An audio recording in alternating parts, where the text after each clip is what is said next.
Igan, suspendido ang face-to-face classes sa ilang lugar sa Batangas ngayong araw dahil sa volcanic smog o VOG mula sa Bulkang Taal.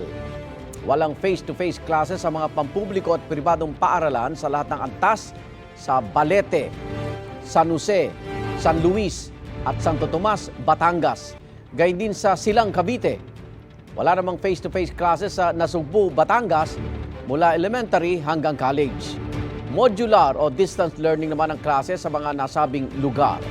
Wala ring pasok sa lahat ng antas sa Tanawan, Batangas. Wala namang klase ang mga nasa preschool hanggang senior high school sa bayan ng Laurel. Sa Lipa, Batangas, kita ang volcanic smog na nagmula sa Bulkang Taal.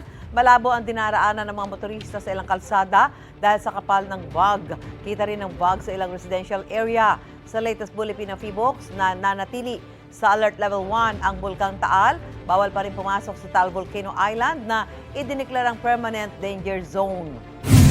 May ilang paalala ang Department of Health para hindi malanghap ang VOG. Takpan po ang inyong ilong at bibig kung lumalabas. Magsuot ng N95 o makapal na face mask.